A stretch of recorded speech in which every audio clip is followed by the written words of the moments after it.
তোমরা যারা একাদশ শ্রেণী ও দ্বাদশ শ্রেণীর ছাত্রছাত্রী রয়েছো তোমাদের জন্য আজকের এই ভিডিওটি অত্যন্ত গুরুত্বপূর্ণ হতে চলেছে। কেন তোমাদেরকে বলে রাখি, ফাইনালি কিন্তু ট্যাবে 10,000 টাকা ব্যাংকে সবার অ্যাকাউন্টে ক্রেডিট করানো হচ্ছে। তোমাদের ব্যাংক অ্যাকাউন্টে টাকা কি ক্রেডিট হয়েছে না হয়নি অবশ্যই তোমরা কিন্তু কমেন্ট করে আমাকে জানিও। তোমাদেরকে আমি কিন্তু প্রুফ তুলে ধরছি, তোমরা স্ক্রিনে দেখে নাও। অনেকগুলি কিন্তু SMS আমার কাছে কিন্তু স্টুডেন্টরা পাঠিয়েছে, তোমরা স্ক্রিনে দেখে নাও বহরমপুর থেকে পাঠিয়েছে। তারপরে তোমরা দেখে নাও যে SMS গুলি স্টুডেন্টরা পাঠিয়েছে কৃষ্ণনগর থেকে। তারপরে তোমরা দেখে নাও বাঁকুড়া থেকে কিন্তু স্টুডেন্টরা SMS পাঠিয়েছে আমাকে হুগলি থেকে।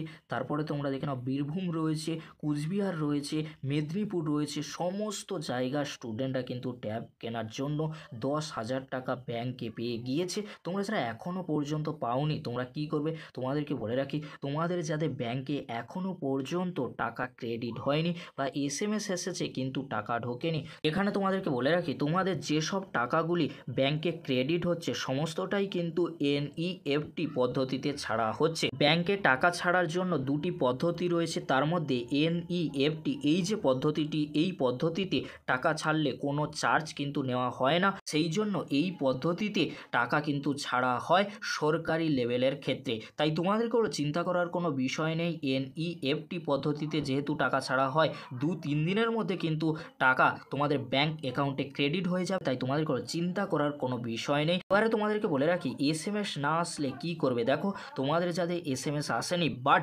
তোমাদের ব্যাংক অ্যাকাউন্টে টাকা কিন্তু ক্রেডিট হয়ে যেতে পারে। তোমরা ব্যাংকের পাসবুকটি ভালো করে চেক করে দেখো।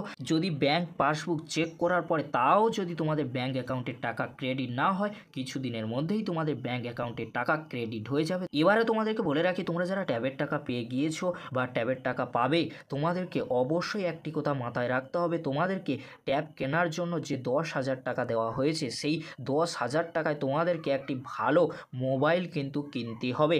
আর সেই মোবাইল কেনার পরে তোমাদেরকে বিল স্কুলে জমা করতে হবে 10 দিনের মধ্যে। তোমাদের যেদিন SMSটি এসেছে বা তোমাদের ব্যাংক অ্যাকাউন্টে টাকা ক্রেডিট হয়েছে সেই দিন থেকে 10 দিনের মধ্যেই তোমাদেরকে বিল কোথায় জমা দিতে হবে, স্কুলে জমা দিতে হবে। না হলে কিন্তু পরবর্তীতে তোমাদেরকে সমস্যায় পড়তে হতে পারে, যেমন ফাইনাল এক্সাম কিন্তু দিতে পারবে না তোমরা যদি বিল স্কুলে জমা না দাও। তাহলে তোমরা বুঝে গেলে যে তোমাদেরকে বিল অবশ্যই জমা দিতে হবে স্কুলে। এই ছিল গুরুত্বপূর্ণ আপডেটটি যদি হেল্পফুল হয়ে থাকে অবশ্যই ফ্রেন্ডদের কাছে বেশি বেশি করে শেয়ার করে দিও।